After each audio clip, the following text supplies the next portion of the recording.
why England was slow to enter the colonization race and what factors it led to launch colonies in the early 17th century, and we'll describe the development of the Jamestown colony from its beginnings to its prosperity. England took very little interest in exploration in the beginning because it was very consumed with a lot of religious conflict within the country. In the 1530s, King Henry broke with the Roman Catholic Church, which begins the English Protestant Reformation, which consumed England in decades of religious conflict and political power struggles. In 1558, Protestant Elizabeth I became queen and set out to establish her control over England. She was queen until 1603, when she was succeeded by James I. Elizabeth returned England to Protestantism, declared herself head of the Church of England, and battled Irish Catholics that were attempting to overthrow the English. By 1580s, she supported British sea captains and sent them out to plunder Spanish settlements and ships in efforts to establish colonies in North America. Francis Drake, the most successful of these captains, plundered his way around the world, returning in 1580 heavily loaded with Spanish treasure. Elizabeth was a secret financier backer of Drake's voyages, so she shared the profits and knighted Drake on the deck of his boat. In 1578 and 1583, Sir Humphrey Gilbert led expeditions to establish colonies in Newfoundland. He did fail in his attempts, and he vanished at sea on the second voyage. In 1585, Sir Walter Raleigh organized an expedition to establish a colony on Roanoke Island off the Virginia coast. In 1587, approximately 100 settlers settled there. In 1590, an English ship carrying supplies returned to Roanoke Island only to find that the settlers had vanished. England's attempts at establishing settlements in the New World during this period were not very successful. You can see the Roanoke Island colony referenced here, where it says the Lost Colony in North Carolina. We'll explore a little bit more about the Lost Colony in our discussion in class. England's attacks against the Spanish interests continued, and England also continued to attack Irish Catholics, influencing King Philip II to plot Elizabeth's overthrow and to try to exterminate English Protestants. Philip II put together an invincible Spanish armada for an invasion of England, a fleet which England's navy ended up defeating in 1588. The defeat is shown in this picture. Spain's defeat ended England's ambition of restoring Catholic rule in England, diminished her fighting spirit, and marked the beginning of an end to Spanish imperial ambitions.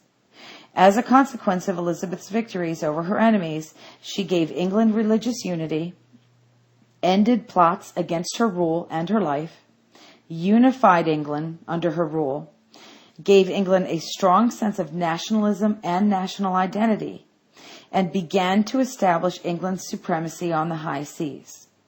The peace treaty of 1604 between England and Spain turns England's attention towards more serious exploration and colonization.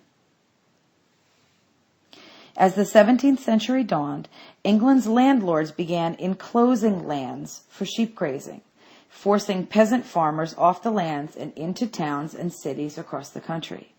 This was called the enclosure movement, and this was motivated by higher profits earning raising sheep for wool as opposed to people living on a farm and farming it. The enclosure movement created an entire population of workers that were landless and did not own land. And it also fueled England's rapidly growing population, producing what's called a surplus population. Between 1550 and 1600, England's population grew from approximately 3 million to over 4 million. The enclosure movement is represented here by this picture. And the comment above it says, England is not a free people till the poor that have no land have a free allowance to dig and labor the commons. there was a need for these peasant population to have land.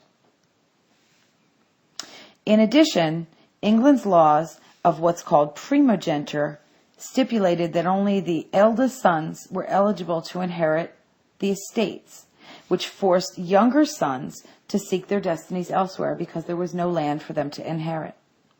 Among the more famous of these younger sons were Sir Francis Drake, Sir Walter Raleigh, and Sir Humphrey Gilbert. These were all men that began to explore and try to colonize for their countries. England had peace with Spain, workers that needed employment because of population growth, and people who wanted adventure and religious freedom.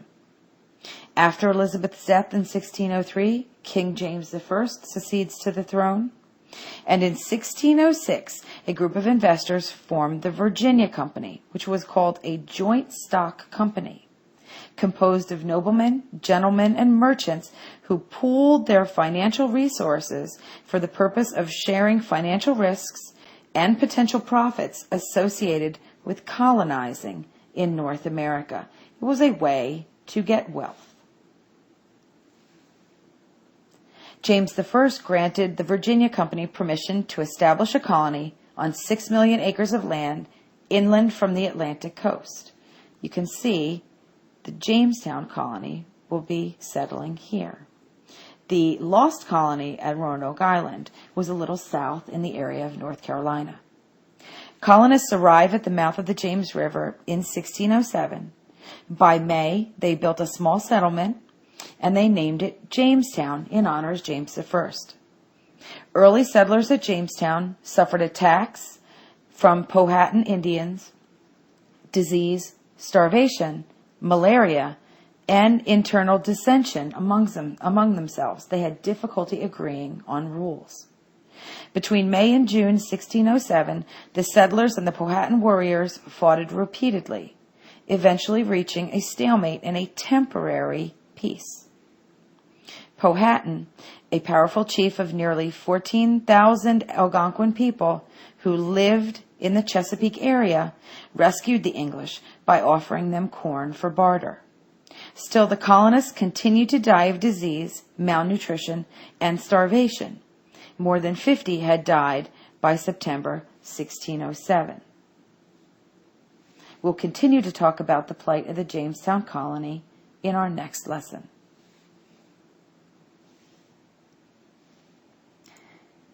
The Virginia colony will be saved from ultimate collapse by Captain John Smith, who established the rule that if you do not work, you do not eat.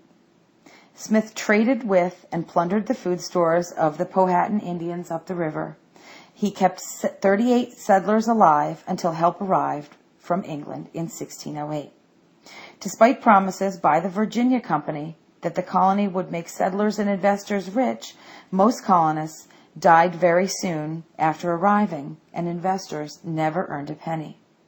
In 1607, during a period of tense relations, John Smith was captured by Powhatan warriors who were preparing to execute him when Chief Powhatan's daughter, Pocahontas, saved him from death. Pocahontas saved Smith's life and perhaps Jamestown as well. The scene has since been interpreted as a ceremonial display of Powhatan's supreme power, shown here in this early depiction of the events. Of the 400 settlers who came by 1909, only 60 survived to see relief ships come in 1610 with a new governor named Lord de la Warr, who imposed military rule on the colonists, took aggressive military action against the Native American tribes.